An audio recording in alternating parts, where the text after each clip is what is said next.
masih bersama gue David. Saat ini gue lagi sama kawan gue namanya Pak Marvian ya.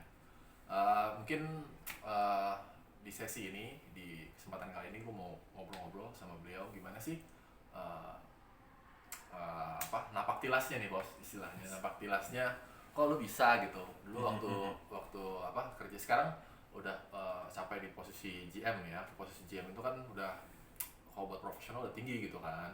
Satu step lagi director gitu. Maksud gua, lu dulu pernah cerita kan kalau lu bisa sampai di tahap itu saat umur 28. Sekarang udah berapa bos? Usia bos?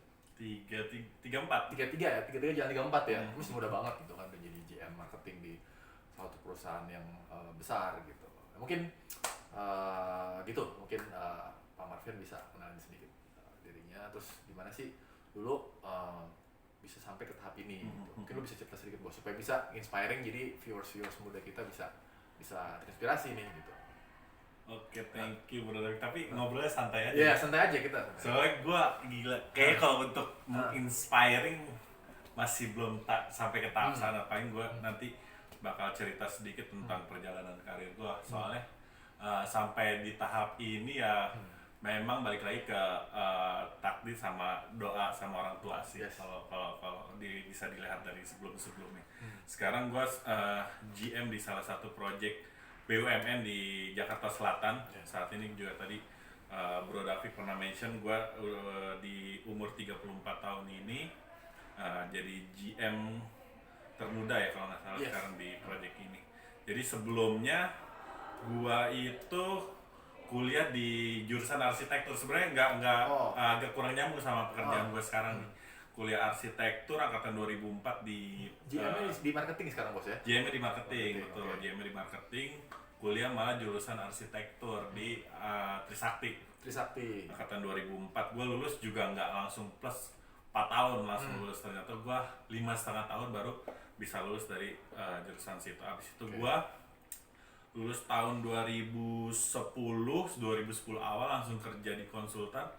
Waktu itu gaji gue cuma 2,2 juta. 2,2 juta? Iya. Itu kurang lebih? Tahun 2010. 2010 ya, oke. Betul, itu masih bolak-balik Bekasi ke BSD waktu itu kantor gue konsultan arsitektur. Habis itu cabut kerja di sempat bikin konsultan bareng teman gue tapi nggak berjalan lama. Akhirnya gue kerja di salah satu perusahaan Sinarmas MSIG, dulu asuransi bergerak di building spesialis. Itu masih nyambung. Masih nyambung sama kuliah tuh bos ya? Masih nyambung sama kuliah. Terus ternyata gue nggak perform kontrak. Habis itu kontrak setahun nggak diperpanjang, akhirnya cabut.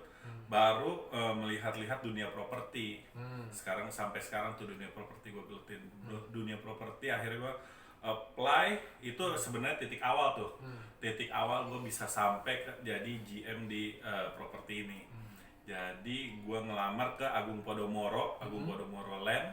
Perusahaan besar tuh ya? Perusahaan besar, salah satu top 10 developer di Indonesia lah. Yes. Salah satu yang terbesar waktu itu, ada Ciputra juga segala macem. Akhirnya gue ketemu sama HRD, interview. Habis itu interview sama user. Nah, user itu yang jadi bos gue sampai sekarang. Namanya Pak IBK sekarang. Pak IBK. Akhirnya gue keterima, langsung gue megang salah satu project itu waktu itu jadi supervisor product development. Jadi tugasnya ngapain aja tuh bos waktu itu bos? Itu waktu itu misalkan kita ada produk baru, gue ngedevelop, gue research dulu nanti pasarnya kayak gimana. Itu untuk project Balikpapan, pertama kali gue pegang untuk project Balikpapan.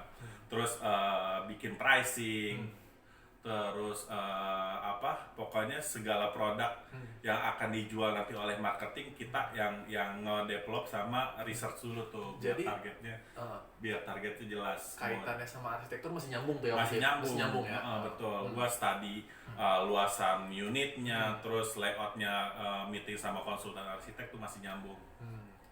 Akhirnya gue cabut ke Balikpapan. Waktu itu sempet berapa lama di Balikpapan tuh? 2 tahun. 2 tahun ya? Proyeknya Borneo Bay City, sekarang juga masih ada. Borneo Bay City sebagai? Masih supervisor, product development. Product development. Habis itu singkat cerita bos gue cabut di hire sama perusahaan lain, gue sebut Coel Development. Itu juga ternyata proyeknya di Balikpapan. Habis itu si Pak IBK ini bos gue yang nerima di Borneo Bay ternyata ngajak gue juga nih. Ngajak juga. Betul, tapi si Pak IBK bilang tapi posisinya nggak di marketing, masih di marketing, tapi ada di Markom, marketing communication atau promosi. Itu berkaitan dengan komunikasi berarti. Betul kan, aduh pas dibilang kayak gitu bos, gue nggak ada background di situ. Photoshop juga waktu itu arsitek cuman sedikit bisa segala macam.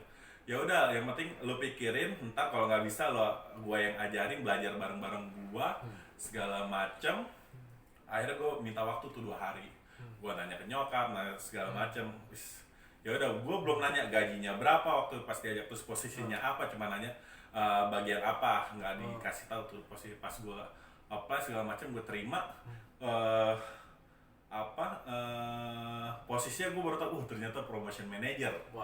Wah ternyata gue nggak salah pilih. Gue abis tanya nyokap, gue berdoa segala macam, dapat posisi promotion manager. Waktu itu umur masih berapa, 25 kalau nggak salah. Wah gila, muda banget ya. Betul, 25 udah jadi manajer ya? Udah manajer, dan di situ gue bisa beli mobil segala macam. Gue juga dapat fasilitas mobil ternyata di Coel Development. Wah keren banget. Jadi lu lulus kuliah umur berapa tuh bos, kalau boleh tahu bos? Kalau lulus gue kuliah 2004, 23 apa 22? Biasanya kan anak teknik kuliahnya 23. di atas 4 tahun ya? 5 tahun kuliahnya berarti ya? Lulus 23, 26 udah jadi manajer, 3 tahun kerja jadi manajer tuh. Betul. Berarti bukan nggak mungkin tuh bos ya? Makanya gue tuh sampai di situ akrab sama bos gue. Tadi gue yang di Podomoro tuh belum terlalu akrab nih sama Pak IBK ini. Ternyata pas di Coel gue terlalu udah akrab, gue udah mulai akrab, udah dapat ilmunya, sering brainstorming juga sama dia. Ternyata gue harus pilih bos yang benar gitu. Oh, jadi salah satu faktor faktor keberhasilan lu ada di leader juga ya. Betul, gitu ya. Betul. Yang makanya gue ingat satu kata tentang dia tuh, kalau nggak salah ya, gue choose your boss, don't choose your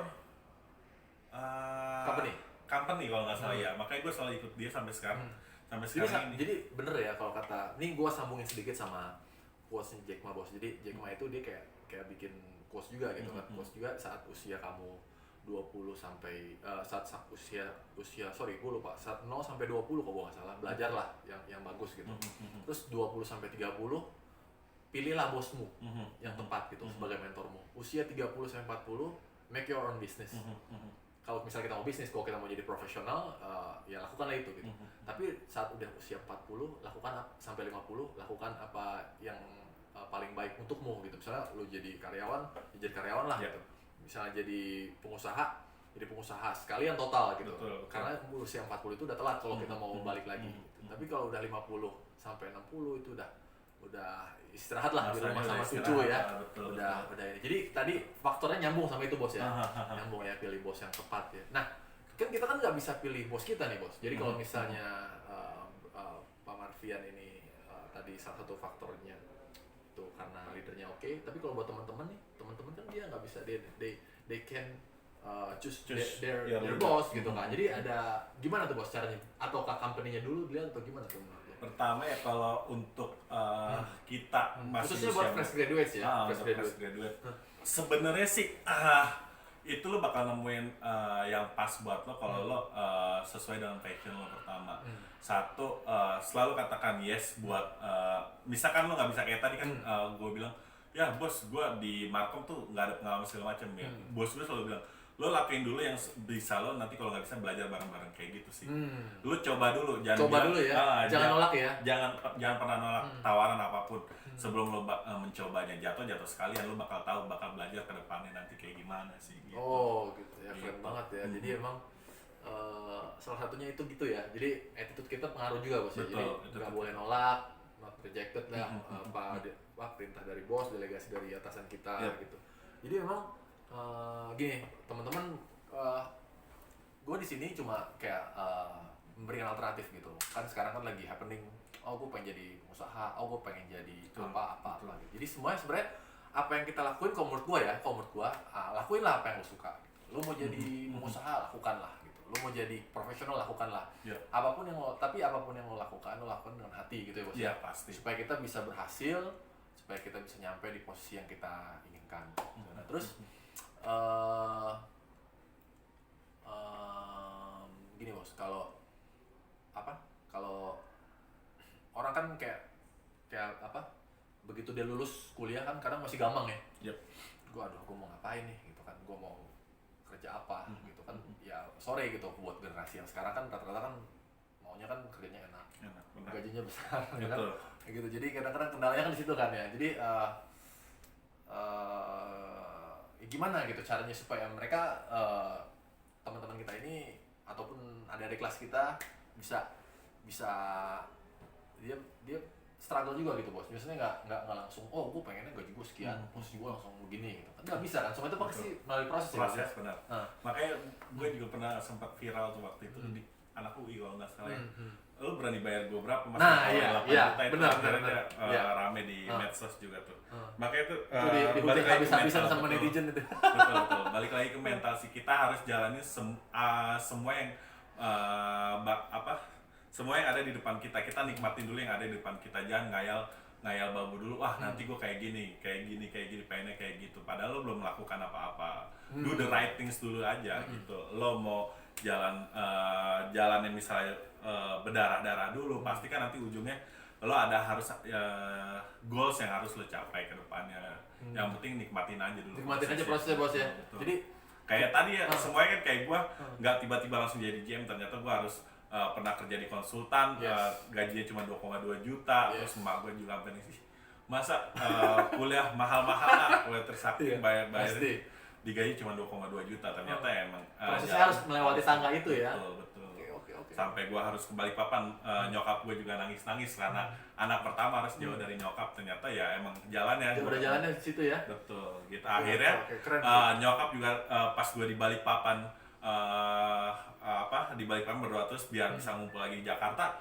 Belum kesampaian juga, ternyata gue harus dioper ke Medan dulu sebelum balik ke Jakarta.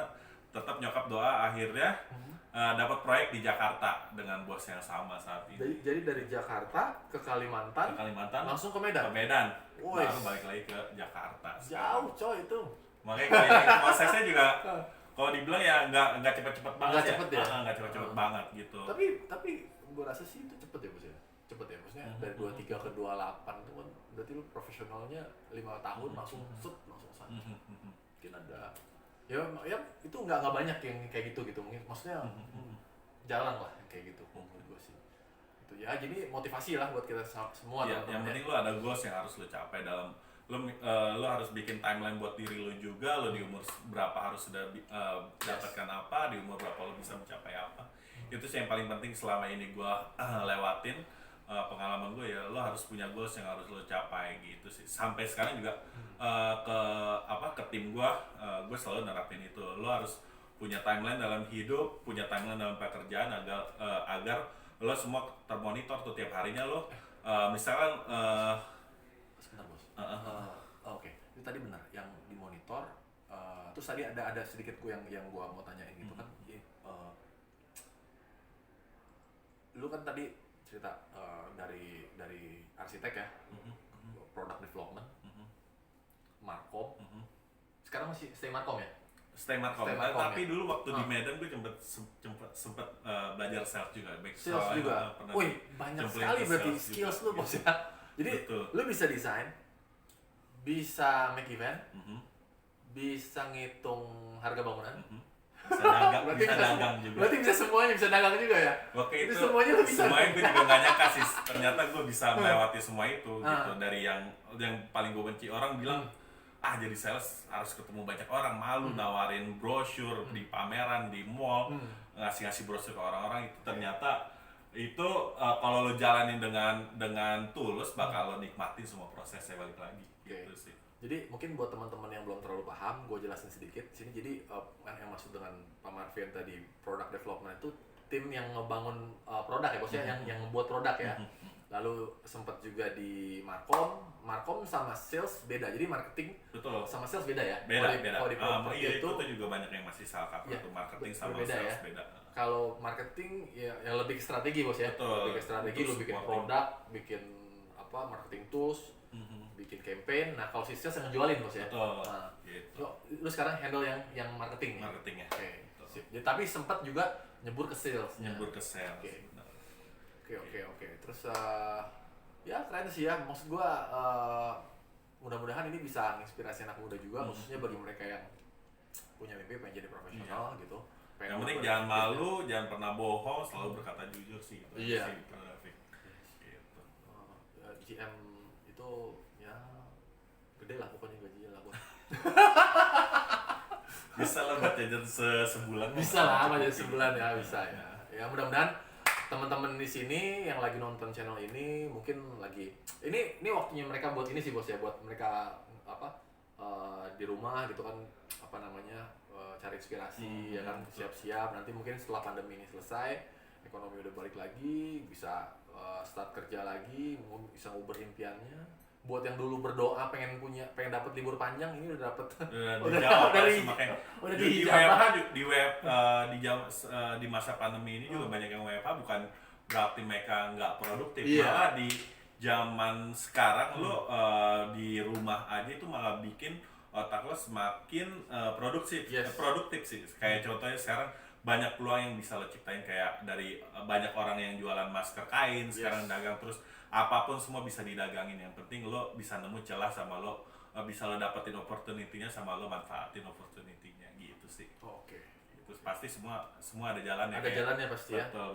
Kayak Bro David aja nih. Waduh. Langsung jadi YouTuber sekarang nih. Kebanyakan WFH di rumah. Iya, ini kebanyakan ini nih, gabut di rumah nih bos gua. Makanya semua pasti ada peluang asal lo bisa jalanin dengan benar gitu. Oke.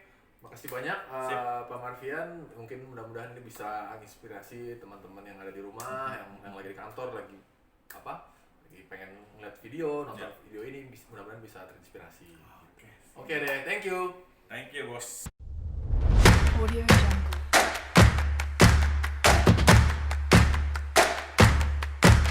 Guys, jangan lupa like, share, and subscribe David ID.